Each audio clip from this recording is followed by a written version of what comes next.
میرے نبی نے فرمایا مجلس میں بیٹھے ہوئے مسجد میں، کہا کہ یہ جو دروازہ ہے نا اس سے ایک جنتی آنے والا ہے۔ تو لوگوں نے دیکھا ایک مدینے کے مقامی آدمی ذرا بوڑھے، وہ مسجد میں اندر آئے، داڑھی میں وضو کا پانی، ہاتھ میں جوتا، نماز میں شریک ہو گئے۔ اگلے دن آپ کی محفل تھی تو آپ نے فرمایا یہ جو سامنے دروازہ ہے اس سے ایک جنتی آ رہا ہے۔ تو سیم وہی آدمی اسی حالت میں انٹر ہوئے۔ اگلے دن ہوا تو آپ نے کہا اس دروازے سے جنتی آنے والا ہے، ٹھیک وہی آدمی اسی حالت میں انٹر۔ اس مجمع میں ایک صحابی بیٹھے ہیں، ان کا نام ہے عبداللہ بن عمر۔ یہ 1,24,000 صحابہ میں ان کی ایک اسپیشلٹی ہے کہ یہ سب سے زیادہ عبادت کرتے تھے، سب سے اتنی عبادت کسی نے نہیں کی۔ ساری رات نفل پڑھتے تھے، سارے دن کا روزہ رکھتے تھے، اور دن رات میں ایک قرآن ختم کرتے تھے۔ کوئی ہمارے جیسا اول تو کر نہیں سکتا، کرے گا تو چوتھے دن پاگل ہو جائے گا، دماغ خشک ہو جائے گا، اور انہوں نے نبھا کے دکھایا۔ رات پوری تہجد، دن پورا روزہ، اور رات اور دن میں ایک ختم قرآن۔ اب ان کو خیال آیا کہ یہ بابا جی مجھ سے بھی زیادہ عبادت کرتے ہیں، جو ان کو یوں ڈائریکٹ جنت کی بشارت ملی اور مجھے نہیں ملی، تو میں دیکھتا ہوں یہ کون سی عبادت کرتے ہیں۔ کیا یہ ساری رات سجدے میں پڑے رہتے ہیں، رکوع میں کھڑے رہتے ہیں، قیام میں کھڑے رہتے ہیں، کیا کرتے ہیں؟ تو ان کے پاس پہنچ گئے، چاچا کوئی تھوڑا والد صاحب کی ناراضگی ہے، دور رہنا چاہتا ہوں، 2-3 دن ٹھہر جاؤں آپ کے پاس؟ ہاں ہاں ہاں بیٹا آ جاؤ آ جاؤ آ جاؤ۔ اب عشاء کی نماز کے فوراً بعد انہوں نے چادر اوپر لی اور چادر میں یوں سوراخ کیا اور یوں لیٹ کے دیکھنے لگے کہ اب یہ بزرگ کیا کرتے ہیں۔ بزرگ تشریف لائے، سرانے پہ سر رکھا، اللہم بسمک اموت و احیا، سونے کی دعا پڑھی، اور تھوڑی دیر بعد خراٹے آتے۔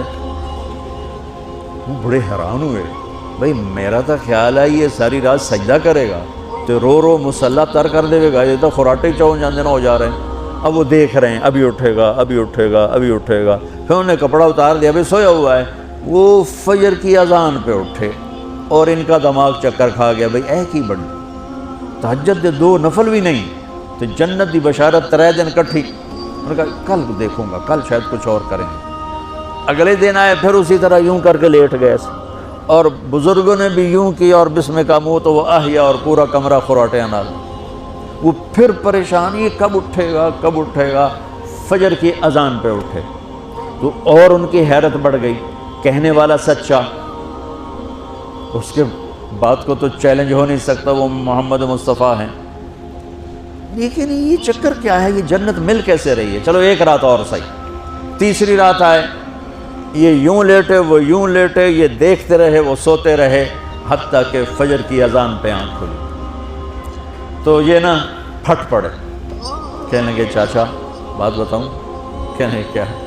کہ میری کوئی جھگڑا نہیں تھا ابا سے، میں نے 3 دن مسلسل تیرے بارے میں سنا جنتی آ رہا، 3 دن تجھے اللہ کے نبی نے بشارت دی جنتی ہے جنتی ہے جنتی ہے، لیکن میں اس بات پہ حیران ہوں تو ساری رات سوتا رہتا۔ اس زمانے میں منافق بھی تہجد نہیں چھوڑتے تھے، فرض نماز تو فرض نماز ہے، منافق بھی تہجد نہیں چھوڑتے تھے۔ تو کہنے لگے کیا کرتے ہو؟ ساری رات تو سوتے گزار دیتے، کیا کرتے ہو؟ کہنے لگے بھتیجے جو تو نے دیکھا ہے یہی کرتا ہوں۔ اب یہ پریشان ہے کہ اللہ کے نبی کی بات کو تو چیلنج ہو نہیں سکتا، اور جس کو بشارت دی ہے انہوں تے فٹ نظر نہیں آ رہی کہ کیسے 2 نفل آج کہ نیک لوگ تہجد نہیں چھوڑتے۔ تو کہنے لگے اچھا چلو اللہ نے ایسا ہی، اللہ کی مرضی اللہ کے نبی کی مرضی۔ یہ 4 قدم چلے تو آپ سننا، کہا بھتیجے ادھر آؤ، کہا بیٹا ادھر آؤ، آ گئے۔ کہنے لگے اب تمہیں اصلی بات بتاؤں، اب تمہیں اندر کی بات بتاؤں؟ انہوں نے کہا کیا ہے کیا ہے؟ اب وہ تیار ہو گئے کہ یہ کہیں گے میں 3 دن بیمار تھا اس لیے میں اٹھ نہیں سکا، ورنہ میں تو ساری رات سجدے میں گزارتا ہوں، میں تو ساری رات روتے روتے گزارتا ہوں، تو 3 دن میں بیمار تھا، میرے پیٹ میں درد تھا، میرے سر میں درد تھا، تو میں اٹھ نہیں سکا، ورنہ تو دیکھتا تو حیران ہو جاتا میری رات کیسے ہوتی۔ کہتا ہاں جی جی جی۔ تو کہنے لگے مجھے دیکھو یہاں ہاتھ رکھا، یہ جو دل ہے نا، دل اس میں دنیا کی کسی انسان کی نفرت نہیں ہے، اور جب اللہ کسی کو کوئی رزق دیتا ہے تو مجھے کبھی حسد نہیں ہوا، مجھے خوشی ہوتی ہے۔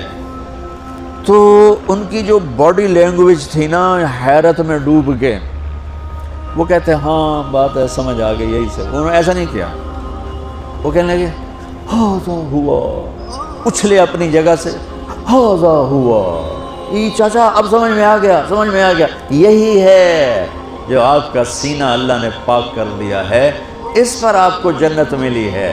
یہ صرف تہجد نفلیں ان سوکھی نہیں لبدی، یہ جو آپ کا سینہ پاک ہے۔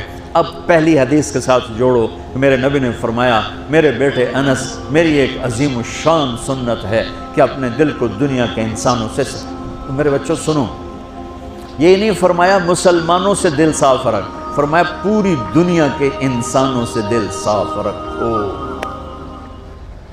یہ بچیاں کر لیں، آپ کر لو، میں کر لوں، یہ تمہارے استاد کر لیں، کوئی کر لے، میرے رب کی قسم بڑے بڑے عبادت گزار ان کی پرواز کو نہیں پکڑ سکتے، بڑے بڑے سجدہ کرنے والے اور رکوع کرنے والے نفلی ان کی پرواز تک نہیں پہنچ سکتے۔ ایک اس وجہ سے کہ یہ عظیم الشان سنت ہے، ایک اس وجہ سے کہ اس کے کرنے والے بڑے تھوڑے ہیں، ایک اس وجہ سے کہ یہ مشکل بہت ہے کہ آدمی کو خود ذبح ہونا پڑتا ہے تب جا کر یہ چیز ہاتھ میں آتی۔